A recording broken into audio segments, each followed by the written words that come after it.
eloko na koloba edino image film we continue kaka frapper bango na film edino image elona osenga yo chicote bango edino image banza songo ya Congo edino image edino image edino image edino image edino image edino image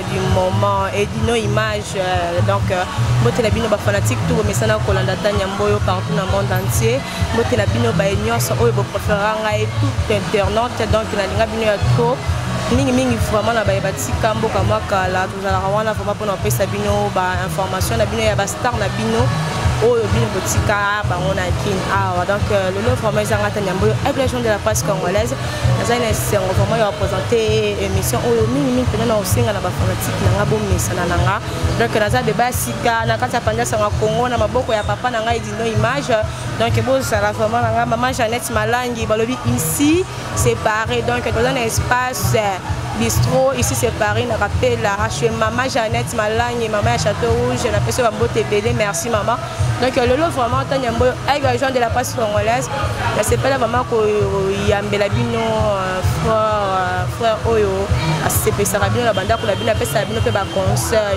donc frère Gelor bossé quoi donc bato bozali banda mboka Belgique Paris partout boyebi frère Gelor bossé quoi donc nazana pour na betania un peu ma solo carrière na ye donc to me kapé ko yeba carrière ya frère Gelor bossé quoi bonjour frère Gelor. Oui bonjour. Bonne nuit. Oui, ça va bien en Ngolo Nzambe. Bah ce jour on a kin ça va. Oui, bah ce jour on a ngezole ka bien na Ngolo Nzambe.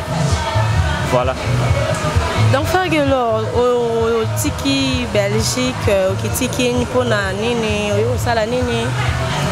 Na normalement pour na continuer promotion il y a album na salaki. Il y a maintenant ça fait déjà 2 ans na hôtel comme cet album titre nango ezali likambo mafuta na bimisa ki album na bandaki promotion nango mais yo sala ki comme na moment moko falaki na zonga faute ya ba problème bande ko se passer na Kinshasa ba problème à matériel yango esenga ki na zonga et voilà le moment est maintenant favorable yango moni na zongi pona soko luka ko bandela lisusu promotion ya œuvre na salaki. Frère Gelor batu mingi bakoki ko se référer na album ndongo tangi kombo likama mafuta mais batu mususu bakoloba na likama mafuta nzembo neti nini oyo ko sala que ba mususu bazonga ba comprendre que ah mutu mususu ayoka na nzembo maintenant na mona mukolo nzembo wana te donc ou compositeur ya nzembo wana na mona te. Alors moi et là au monde ba benga a capella ba fanatique no pe ba sentir parce que non tes frères na biso peut-être le na roe maneti nzembo ezali kambo ya mafuta oyo soki ozangi mafuta oyo mwinda na yo ekopela ndenge nini oyo okoyamba mobali ndenge nini oyo ayolele ezali kambo ya mafuta oyo soki ozangi mafuta oyo mwina na yo ekopela ndenge nini oyo okoyamba mobali ndenge nini oyo yango wana donc titre ya album ezana eza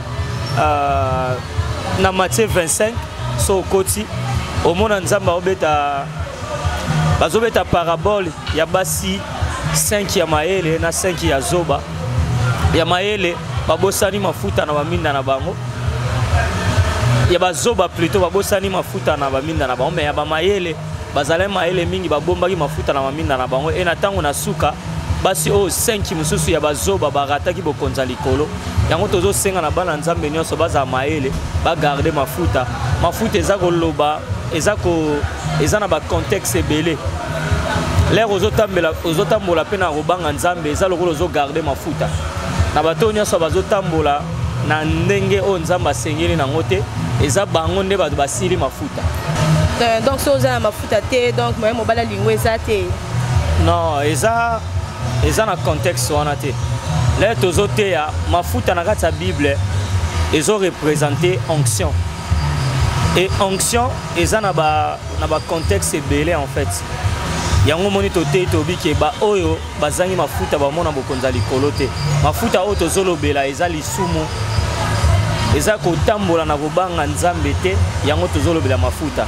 Donc bana nzambe nyonso faut bazala prudent na moment oyo tokomi nango, bazala mayele lokola basi 5 oyo bazalaka babatelaka mafuta na bango.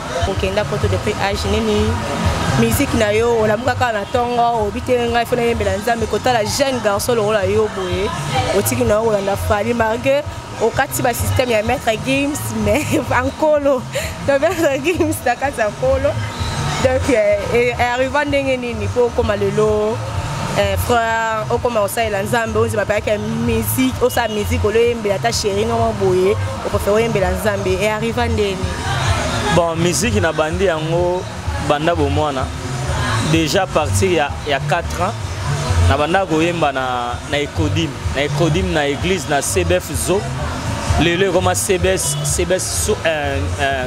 CBSO normalement lelo eza église protestante na banda musique kuna na banda d'abord na flûte nazalaka flûtiste là naza na ba 4 ans 5 ans nazobeta flûte au fur et à mesure là naza kokola et ko arrivé que bon jeunesse et ko zwanga na ko kima ko sela nzambe là na ko kima na moment mo na belaka makasi là na beli makasi na maladie on na belaka et ko sala ke na hôpital nyonso na ndo kende solution zo marate mais na au travers ya ba prière nzamba salenga grâce na ko bika et là na ko bika c'est là maintenant que na zo conscience na habiter pour na mi pesa vraiment corps âme na esprit na ngepa ya nzambe na sela nzambe nena koma ko saela nzambe na nzela peka ya loyembo saela nzambe ngi comment dire na ba intérêt ponza mabiki saki yo na malade wana ngo kufa yango monique non na futa eka ole na futa domoni ni futa ko futa to mina yembela ina salela e soki peza ki ko bela kana ote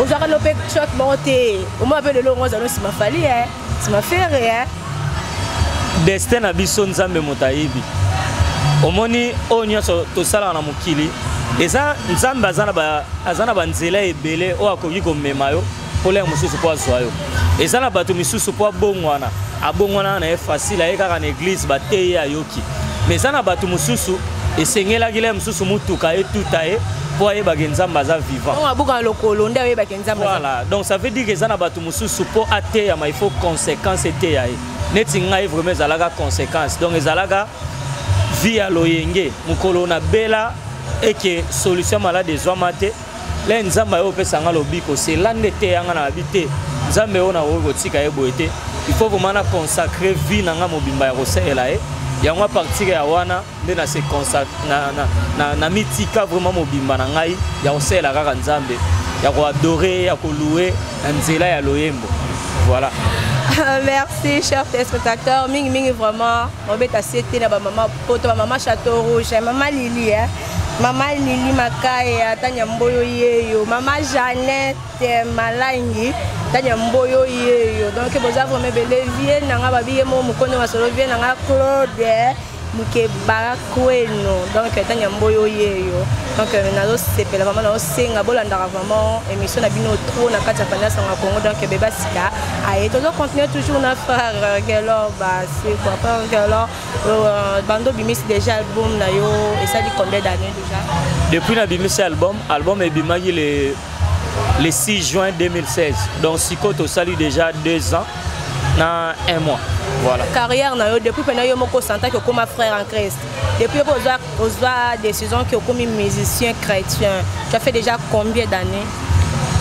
Bon, na bandi ko sela nzambe depuis kala mais na zalaka système au balobara le colomon on a 4 moko libanda. Ah. Au début c'était comme ça. Oui, au début c'était comme ça. Au moni biso to mi pesi na bonzambe na âge ya muke mingi. Donc ezalaki ba âge puberté zali.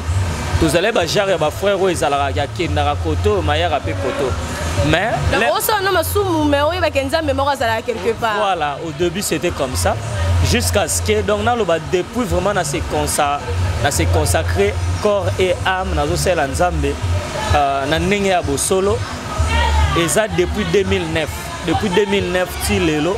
Donc ça fait déjà 9 ans. Ça fait 9 ans que nous avons Nzambe à temps plein. Voilà, on a pour le banc. 9 ans déjà, Oyo, Olobiko, c'est un peu déjà Nzambe. Et puis 2 ans, déjà, album. Bon, il a fait des postes, mais nos questions, l'album, le nom, j'étais bloqué. Pourquoi? Il faut que Michael Jackson ou Nani? Parce que tu as ninga misusu ya yo ba ndekono ba musicien ba bimisa ba album ba misusu ba donc 6 mois après kaka une année après mais yo 2 ans. Pourquoi 2 ans? Inspiration exacte au sein nous album on mekanota soki okopesa mande sobili kama mafuta otana so mafuta ngope ko zala ou comment? Non, et ça problème ya temps. Omoni na kati ya nzembo na ngai alika mafuta nazoyemba ko elisa tango teo. Omi yebeki na que non album na yo ko wumela po bimisa DSM. Omi yembeli déjà bien avant que ba elisa tango te, c'est ça.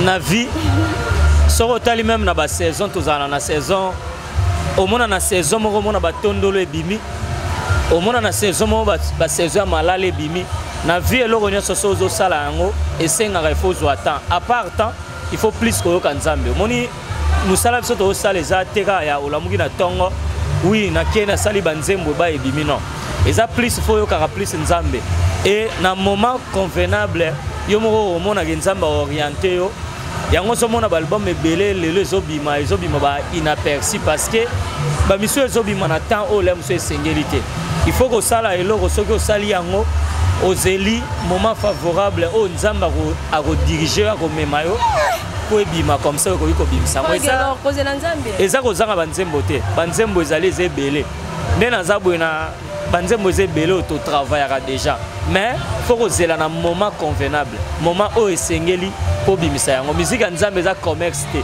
ya ko bimisi kaka pona teka na teka non musique c'est commerce tant de jours sa musique magozo yembela Nzambe bo sa musique aux en a besoin un jour ezong c'est là yo moi 100 francs. Alors tant yo ça on est idée que ozela Nzambe pas lelo akitia suba osenda bana kitana tanga ba David ba nani wana to yebi na Bible te Nzambe lelo otale selo etambo ina ta 10 ans pour na ndenga bakanda pe après ce soit album donc son Nzambe lobe ozonga après 10 ans donc yo vendre kati 10 ans zela Nzambe loba pour album ce soit album bon nga déjà na vie nanga na sala déjà musala ya na yembela Nzambe pona mbongo te parce que nena zaboye na mukie o Nzamba pesa nga za moi bien. Vous êtes producteur non? Non, nga mon za producteur à ba œuvre nga pour le moment nga mon nazo produire ngo. Donc oh. Oui, donc ce que zalaki pona mbongo, je pense pas que na sa musique. Musique to ça la Bible dit na psaume 50 que tout ce qui respire loue le nom de l'Éternel. Donc na sala la musique était pona mbongo. Na zanga roliate naza na place o na tchaka mutu ya rolia bana nga bazanga eloka komela te donc eza pona mbongo te ezali parce que to sela Nzambe to tinda mana mokili pona ko gumba mela Nzambe yango moni lokola nga Nzamba salanga apesanga likabo ya mongongo ya koyemba donc nazwa mongongo na nga na tchango ka na service ya Nzambe pona ko gumba mela et pourquoi pas banzembo tozo sala et permettre et bénir pelingo na Nzambe na ba église yembama pour encore biso na trône ya Nzambe. Voilà. L'album na yo bimisa ke zaki na combien de chansons? Album eza na 11 chansons. On ko ebe ke beti da 11 chansons ko pe manata après 5 ans pour ebi ke banzembe zebele ba koyoka ba kolemba. Non, rien du tout. Ezaka ke nga na vie na nga na nga kokima mbangu te. Soko kimi mbangu komela pema bato ba ozana sima ba koma liboso na na vie. Et ça, étape par étape. Na vie, il faut pas qu'on brûle par étape. Il y a un zomo na lelo même na ville à Kinshasa lelo. Au moins na sali mingi lelo ba simbi ba kiss. Même ba chantre karaneti biso ba zoemba ba simba kiss parce que c'est banani. Tanga kombo exactement na émission ba tout fait ba vérité. Neti oza mosala Nzambe siko yebi ke ba ningo no misusu ba sala Nzambe ba zaza na ba kiss. Eh maman Jeannette Malangi. Papa tanga na biso ba vérité que non. Pasteur Boye ana kiss. Pasteur Boye ana kiss. Ngala boy na ngai kiss. Bible lobby toroyeba bango na misala na bango. Ah, yema mosala Nzamba zoloba, o ngai na loba kabi Bible lobby ba koyeba bango na misala bango. Neti banani, ba pasteur nani. Donc neti nena za awa, ça sert à rien ya loba ke mutu tel. Bible est simple et lobby toyeba bango na misala na bango. Donc soki po yeba mosali na nzambe to moyembi moto azotambola malamu te devant nzambe otalaka misala na yo azosala et misala na yo akosala ocompare yango na baverset biblique c'est simple soko omoni oyo mosali azosala na oyo ekomami na bible ezoconcorde te yebaki azokotambola na nzela ya nzambe te toza mpe na mwa baprogramme ebele ya libanda mais lelo naza na mieux placé ya kobeta yango te soki ekomi prêt nde na koloba yango donc naoyebisaka bana nzambe nyonso likambo mafuta bozali na posa ya live boyokaki banzembo na baradio na batelevizio bamisusu mpe baomituna banzembo yango kaka nde oyemba moke wana bolinga betuna susu mosusu ozela oyemba nzembo mo yalinga mingi na libomo yo oyemba yango te bato mpe baza na baluka frère azoloba kaka tozoyoka mpe ndemba yango ayemba te moelomo ezongisa su bango lisusu bato bayokuta émission na kati yesu yozali révélation ya bomoi na nga ofungolanga miso akomona nkembo na yo ofungola matoi ya koyoka lokola moyekoli monoko pesanga mpona koyemba oracle na yo makolo elata sapato mpona mema sango malamu maboko tondisa nguya mpona bikisa babeli yesu yozali révélation ya bomoi na nga yesu yozali révélation ya bomoi na nga ofungolanga miso akomona nkembo na yo ofungola matoi ya koyoka lokola moyekoli monoko pesanga mpona koyemba oracle na yo makolo elata sapato mpona mema sango malamu maboko tondisa nguya mpona bikisa babeli yesu yozali révélation ya bomoi na nga eza bachanson oyo boyoka yango bientôt a live tobengisa bino tuba na Kinshasa bapano kala mingi te ezobima bafiche ezobima tobeta baconcert mpona kosepelisa bana nzambe nyonso bokoya bokosepela en tout cas eloka na koki koloba yango wana ke bana nzambe tu likambo mafuta ezoya bobongama voilà oyo nakoloba yango wana bana nzambe mpe baoyo baolanda émission oyo ekotouche bango producteur sponsor frère Gelor azali on dirait frère Gelor aza un sponsor te non producteur mpe aza te naza ouvert pour le moment tozobundaka nanu biso moko mais nayebi ke dans le futur nzambe akotinda na ye bato toza ouvert moto nyonso aza na mposa soutenir biso toza na bureau awa na Kinshasa eza bien structuré numéro na biso ya bureau ezali 089 60 74 750 089 60 74 750 soko bengi biso na numéro wana okozwa biso okozwa bureau mobimba ezali oyo bazali baza kotravailler pour la réussite, il y a un projet qui est dans la ville de Kinshasa. Merci Balanzi, la tranche Nabino et Lelo. Donc merci Nabino tout bat bozu vraiment Kolandanga, bozu peut-être bakou ya Kolandanga et Lelo. Merci na boss nanga dit nos images, o ya pesa vraiment opportunité à les canapanda sanga Congo. Vient nanga Claude Lukebano, balobi ke Lukebano. Donc frère Gelor yeyo, babi ondem to swingit, hein? Yonde muswingi frère Gelor yeyo. Donc Gladys Mbala Lafayette. Maman Lili Makaya, maman Château Rouge, maman Lili Makaya, Tanya Mboyo yeyo. Donc vous avez vraiment bébé Igor Balou, Martin Nimbi, donc Tanya Mboyo pour comprendre. C'est celle, donc merci vraiment la bino tout votre bonheur vraiment terre pour la nangai. Na pesi bino vraiment merci à mingi bino bat bozo benga bozo komela Tanya Mboyo yeyo na kacha panya songa Kongo bolukanga na ba site misusuté. Donc naza awa epa edino image ababi panya songa Kongo to panda sango tina suka pa biso mo nde ba leta. Donc to komo suka to komo chité vraiment la émission biso to komi vraiment na suka ya émission la lelo avec frère Gelor et moi dire na ba fanatique na yo ba fanatique ne pas poto bazolanda yo. C'est basé trop kakine mais ba réseaux sociaux oh ils ont trop libanda. Et moi dire na ba fanatique na yo oyo ozala na bango parce que ozala kuna na ba Paris ba Belgique na ba Bruxelles na koyebisa bana nzambe nyonso oyo bazala bana nzambe o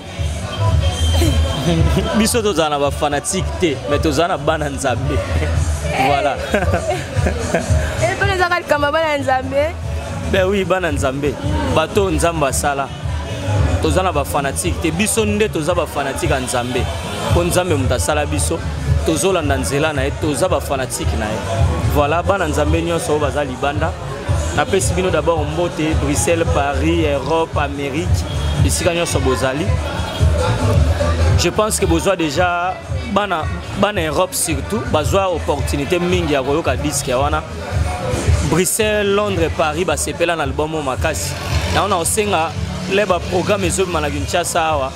Bana poto nyonso bozana Kinshasa. Bozala bienvenue, bozali bienvenue tozela bino.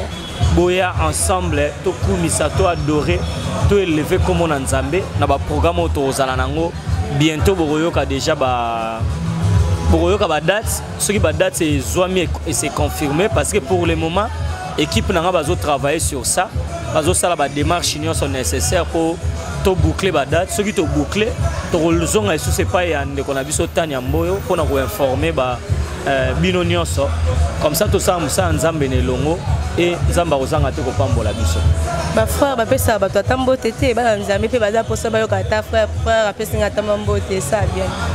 Na pesi mbote na pasteur na ngai pasteur Jérémy Makitakana na mboka ya Bruxelles na pesi mbote na pasteur Matoma na pesi mbote na pasteur Pedro na pesi mbote na évangéliste José oza ebele ba pasteur nyonso o boyebi ba prophète Eli o nyonso bo soutenaka frère na bino Gelor na ba prière na ba contribution pour être musala nzambe ke liboso sans oublier na pesi pe mbote na madame nangai mama Clénor bisika zali na bana nanga misatu bisika bazali nzamba pambola bino azanga te ko pambola bino pe na pesi lisusu mbote na groupe nyonso ya accompagnement ou ba accompagnanga na mboka ya Bruxelles na pesi bango nyonso mbote tozana ba ira ba unza tozana ba Ketia ba Jemima ba John Baz ba David Hika tozana ba Arlette Kondi tozana ba na ba grâce donc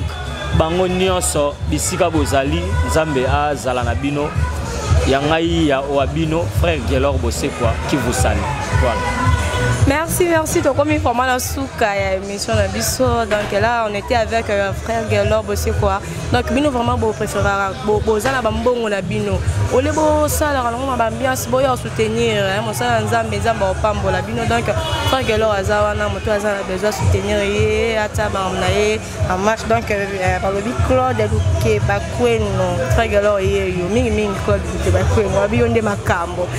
Mingi vraiment merci, un grand merci à mon boss, mon patron Edino Image na kata Paris. Donc babiba na Paris débat sikayo ya botami na kata connaissance en Congo tout kabo mesana na ngai donc Amida Love Falon Zola donc tanya mboyo yeyo mama Lili Makaya balobi mama ya Château Rouge mama Lili Makaya mama Martine Mbia donc bakolo champagne mama Jeannette Malagne resto bistrot ici c'est Paris na kata yolo kapela bana monde te bino mbomo na kapela za ya koinda donc toza na gérant Gelor balobi ici c'est Paris na makambo na kata kapela bino boko aussi ça donc merci à bino tout bozola na ngai merci à Patrick Malwave Global PM service donc babi agence Sakano tindi de no Zulobi donc babi agence assure ma copine Lukilo 15 balobi mon Serge Mundadu donc vous avez vraiment belé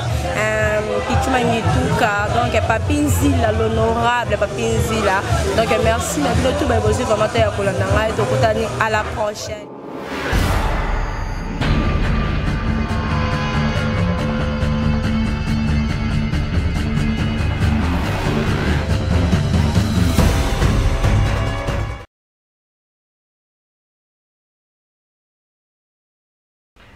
Vous êtes connecté avec Sepela TV. Décodeur Yabana Mboka. 85 livres les décodeurs, puis 4 mois il y a au filet. Après ça, 15 livres par mois. Boza, ma chaîne en direct du Congo Kinshasa. Boza, ma chaîne Yabana Mboka de la diaspora. Ma chaîne sport. Et aussi ma chaîne Yabana aussi YouTube Nakati. Simplement pour 15 livres par mois. Pour l'ensemble de Sepela TV, c'est très simple. La site n'a sur internet. Bon, on a des détails. Batali Banda. vous devez faire un transfert international avec le Big to Iban. En Angleterre, c'est simple, vous transférez car on a compte Nabiso. Pour ce moment, c'est Pela TV Nabino Lelo. Du nouveau sur Sepela TV, Numérica TV, Kin 24 et Soli TV.